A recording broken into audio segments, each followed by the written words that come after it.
हरे कृष्ण। माघ माह कृष्ण पक्ष की षठतिला एकादशी का महत्व। युधिष्ठिर ने पूछा, जगन्नाथ श्री कृष्ण आदिदेव जगतपते, माघ माह के कृष्ण पक्ष में कौन सी एकादशी होती है, उसके लिए कैसी विधि है तथा उसका फल क्या है।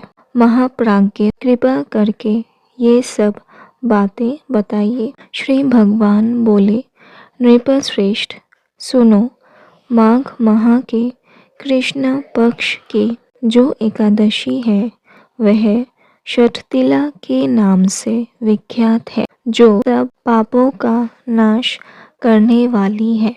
अब तुम षठतिला की पापहारिणी कथा सुनो, जिसे मुनि श्रेष्ठ पुलस्त्य ने दालभ्य से कहा था। दालभ्य ने पूछा, हे ब्राह्मण, मृत्यु लोक में आए हुए प्राणी प्रायः पाप कर्म करते हैं, उन्हें नरक में ना जाना पड़े, इसके लिए कौन सा उपाय है, बताने की कृपा करें। पुलस्त्य जी बोले, महाभाग, तुमने बहुत अच्छी बात पूछी है, बतलाता हूँ, सुनो। माघ माह आने पर मनुष्यों को चाहिए कि वह नहा धोकर पवित्र हो, इंद्रियों के संयम में रखते हुए काम, क्रोध, अहंकार, लोभ और चुगली आदि बुराइयों को त्याग दे। देवाधिदेव भगवान का स्मरण करके जल से पैर धोकर भूमि पर पड़े हुए गोबर का संग्रह करे, उसमें तिल और कपास छोड़कर 108 पिंडिकाएं बनाए। फिर माघ में जब आर्द्रा या मूल नक्षत्र आए तब कृष्ण पक्ष की एकादशी करने के लिए नियम ग्रहण करे। भली भांति स्नान करके पवित्र हो शुद्ध भाव से देवादिदेव श्री विष्णु की पूजा करे। कोई भूल हो जाने पर श्री कृष्ण का नामोच्चारण करे। रात को जागरण और होम करे। चंदन, अर्गजा, कपूर, नैवेद्य आदि सामग्री से शंख, चक्र और गदा धारण करने वाले देव देवेश्वर श्री हरि की पूजा करे।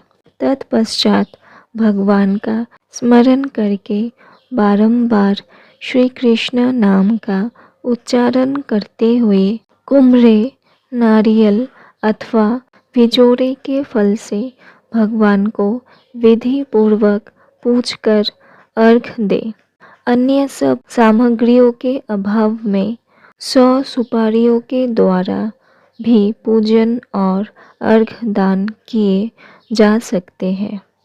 अर्घ्य का मंत्र इस प्रकार है, कृष्ण कृष्ण कृपालुस्त्वा मघ तिना गतिर्भवा संसारार्णा वामंगनाना प्रसीदा पुरुषोत्तम।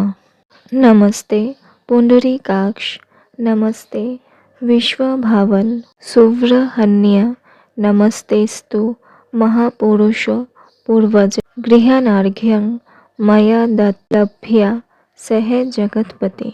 सच्चिदानंद स्वरूप श्री कृष्ण, आप बड़े दयालु हैं। हम आश्रयहीन जीवों के आप आश्रयदाता होइए। पुरुषोत्तम, हम संसार समुद्र में डूब रहे हैं, आप हम पर प्रसन्न होइए। कमल नयन, आपको नमस्कार है। विश्व भावन, आपको नमस्कार है। सुव्रहन्य महापुरुष, सबके पूर्वज, आपको नमस्कार है। जगतपते, आप लक्ष्मी जी के साथ मेरा दिया हुआ अर्घ्य स्वीकार करें। तत्पश्चात ब्राह्मण की पूजा करें, उसे जल का घड़ा दान करें, साथ ही छाता, जूता और वस्त्र भी दे। दान करते समय ऐसा कहे, इस दान के द्वारा भगवान श्री कृष्ण मुझ पर प्रसन्न हो। अपनी शक्ति के अनुसार श्रेष्ठ ब्राह्मण को काली गौ दान करे। द्विजय श्रेष्ठ विद्वान पुरुष को चाहिए कि वह तिल से भरा हुआ पात्र भी दान करे। उन तिलों के बोने पर उनसे जितनी शाखाएं पैदा हो सकती है उतने 1000 वर्षों तक वह स्वर्ग लोक में प्रतिष्ठित होता है। तिल से स्नान करे, तिल का उपटन लगाए, तिल से होम करे, तिल मिलाया हुआ जल पिए, तिल का दान करे और तिल को भोजन के काम में ले। इस प्रकार 6 कामों में तिल का उपयोग करने से यह एकादशी षठतिला कहलाती है, जो सब पापों का नाश करने वाली है।